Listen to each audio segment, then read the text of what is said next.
이 앞서 심수미 기자도 이야기했지만 사법부의 심장부 대법원입니다. 대법원을 검찰이 수사한다는 상황은 사상 초유의, 헌정사상 초유의 상황이기도 하기 때문에 법조팀 기자와 함께 한 걸음 더 들어가서 좀 더 분석을 해보도록 하겠습니다.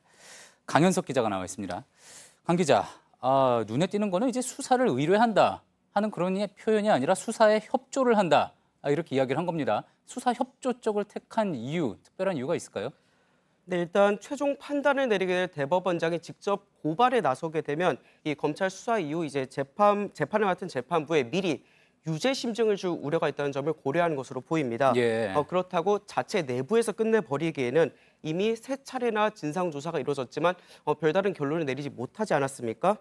무엇보다 직접 고발을 촉구했던 젊은 법관들의 강한 반발이 예상됩니다. 예. 따라서 수사 협조라는 다소 우회적인 방안을 택할 수밖에 없었다는 분석이 법조계에서 나옵니다. 예. 또 앞서 전해드린 것처럼 이미 검찰엔 양승태 전 대법원장 등에 대한 상당히 많은 고발장이 접수돼 있기 때문에 직접 대법원장이 고발에 나서지 않더라도 그 검찰이 수사에 착수할 여건은 이미 마련된 상태입니다. 그렇군요.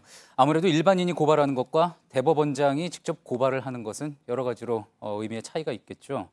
자, 그런데 이제 수사 협조라고는 했지만 어쨌든 검찰 입장에서는 뭐 압수를 한다든지 압수수색을 한다든지 강제로 수사할 일이 있을 텐데 자, 이런 부분은 어떻게 이루어지겠습니까? 네, 앞서 전해드린 것처럼 이제 최우선 절차는 이 재판 거래 의혹이 담긴 문건을 확보하는 겁니다. 지금까지 이제 진상조사단의 조사 결과는 4대의 PC에서 나온 파일들에서 나온 조사 결과인데요. 예. 이 파일들을 먼저 확보할 것으로 보이고요. 다만 이제 그 자료를 넘겨받는 임의 제출 방식으로 확보할 것으로 보입니다. 예. 이 4대 PC 외에 다른 PC나 혹은 또 판사들의 이메일 등 통신 내역에 대한 압수수색이 이뤄질 가능성도 큽니다. 예. 그 뒤에 이제 사건 연루자들에 대한 본격적인 수사가 시작됩니다. 문건을 작성했던 전 현직 판사들은 물론이고 이 작성을 지시를 했던 임종원 전 기획조정실장도 소환될 가능성이 매우 높습니다. 특히 얼마 전 자택 앞에서 기자회견까지 열어가면서 의혹을 부인했던 양승태 전 대법원장의 소환 여부도 관심사입니다. 그렇군요. 자, 이런 판사들에 대한 검사의 수사, 압수수색 상당히 이례적인 일인 만큼 그래서 수사가 실제로 진행되면 좀 제한적이지 않겠느냐 이런 우려도 나오는 것 같습니다. 네, 그렇습니다. 일단 이 앞서 말씀드린 4대 PC 외에 이제 다른 자료를 확보하려고 했을 때 법원이 비협조적으로 나올 가능성이 있습니다. 예. 실제로 대법원 인사실에서는 앞서 진상조사단이 인사 관련 자료를 요구했을 때 이를 거부한 바 있습니다.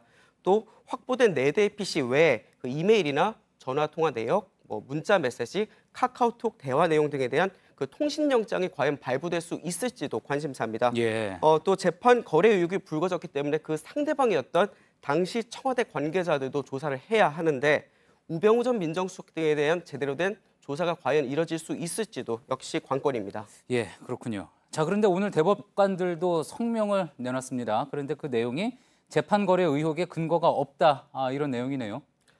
네, 그렇습니다. 대법관들은 김 대법원장의 발표 직후 바로 성명을 내고 재판 거래 의혹은 근거가 없다 이렇게 주장을 했습니다. 예. 굉장히 많은 여러 대법관들이 재판에 참여하기 때문에 의도가 개입된 판결은 있을 수 없다는 겁니다. 예. 하지만 최근 임명된 대법관들 상당수는 그 재판 거래 의혹 당시 존재하지 않았죠. 그래서 당시 대법원에서 무슨 일이 있었는지 사실 제대로 알 수 없는 입장입니다. 그렇겠군요. 특히 이번 수사가 언젠가 이제 재판에 넘겨서 대법원까지 올라오게 되면 그 마지막 판단을 내려야 되는 대법관들이 한 목소리로 미리 아무 문제가 없다는 입장을 낸 것은 다소 좀 성급한 것 아니냐는 일선 판사들의 목소리도 나오고 있습니다. 예, 법조팀 강현석 기자였습니다. 잘 들었습니다.